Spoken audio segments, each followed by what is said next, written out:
बिस्मिल्लाहिर्रहमानिर्रहीम। 1952 Texas America. Public swimming pools, cinemas, bars, खेल के मैदान, हत्ता के चर्च तक भी सब कुछ बंद था। वजह थी पोलियो वायरस जो बड़ी तेजी से शहर में फैल रहा था। लोग टेलीफोन पर भी एक दूसरे से बात नहीं कर रहे थे कि कहीं ये वायरस टेलीफोन लाइन के जरिए ट्रांसफर न हो जाए। 1952 में अमेरिका की तारीख में पोलियो की सबसे बड़ी लहर देखी गई। तकरीबन 58,000 केसेस रिकॉर्ड किए गए, 3,000 से ज्यादा हलाकतें हुई और 21,000 लोग, जिनमें ज्यादातर बच्चे थे, माजूर हो गए। इन्हीं में से एक 6 साल का बच्चा था, पॉल अलेक्जेंडर, जो अचानक खेलते खेलते बीमार पड़ जाता है और अपनी माँ से कहता है, mama I am not feeling well. उसकी माँ उसे देखते ही समझ जाती है और कहती है, ओ खुदाया, नहीं, मेरा बेटा नहीं। पॉल को अस्पताल ले जाया जाता है जहाँ उसकी हालत मजीद खराब हो जाती है। डॉक्टर्स उसे देखकर पोलियो का डायग्नोस कंफर्म करते हैं और कहते हैं कि हम ज्यादा कुछ नहीं कर सकते। याद रखिएगा ये 1952 है और पोलियो वैक्सीन 1955 में बनाई गई थी। बहरहाल पॉल की माँ उसे लेकर वहीं अस्पताल के हॉल में बैठ जाती है। इस बच्चे ने वहीं मर जाना था अगर एक दूसरे डॉक्टर की नजर इस पर न पड़ती, जिसने नोट किया कि पॉल के न सिर्फ हाथों और टांगों के मसल्स पैरालाइज हो चुके हैं, बल्कि वो मसल्स जिनकी मदद से इंसान सांस लेता है वो भी मफलूज हो चुके हैं और वो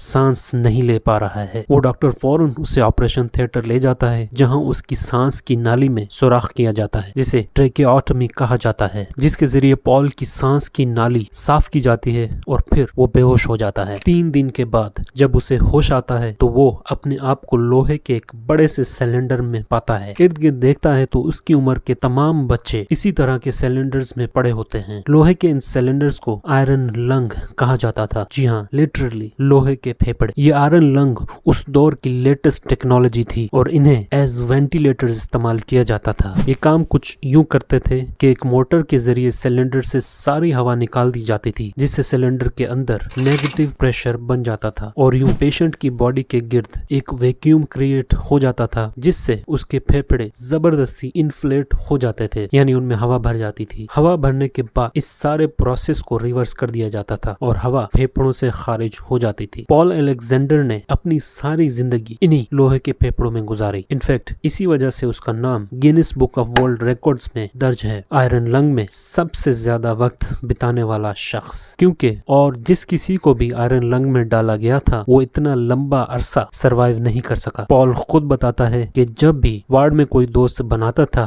वो मर जाता था। पहले 2 साल पॉल को मुसलसल आयरन लंग में रखा गया और जब कभी भी पॉल के खुद की या फिर सिलेंडर की सफाई करनी होती थी उसे अपनी सांस रोक कर रखनी पड़ती थी, जिसके दौरान वो नीला पड़ जाता था और कभी कभी बेहोश भी हो जाता था। 8 साल की उम्र में पॉल की मुलाकात एक थेरेपिस्ट मिसेस सुलिवान से होती है, जो पॉल को चैलेंज करती हैं कि अगर वो 3 मिनट तक आयरन लंग के बगैर सांस लेकर दिखा दे तो इनाम में उसे पपी यानी एक छोटा कुत्ता मिलेगा। पॉल ये चैलेंज एक्सेप्ट कर लेता है और ब्रीदिंग एक्सरसाइजेस स्टार्ट कर देता है। वो एक टेक्निक सीखता है जिसे ग्लोसोफेरेंजियल ब्रीदिंग कहा जाता है। इसमें मुंह के अंदर हवा भर के फेफड़ों के अंदर धकेला जाता है, जो दिखने में यूं नजर आता है और शायद इसीलिए पॉल ने इसे फ्रॉग ब्रीदिंग का नाम दिया। इस टेक्निक में महारत हासिल करने में पॉल को 1 साल लगा and guess what, he got his puppy. इसी स्टोरी को अनुमान बनाकर पॉल अलेक्जेंडर ने अपनी जिंदगी पर मबनी एक किताब भी लिखी है, 3 minutes for a dog, my life in an iron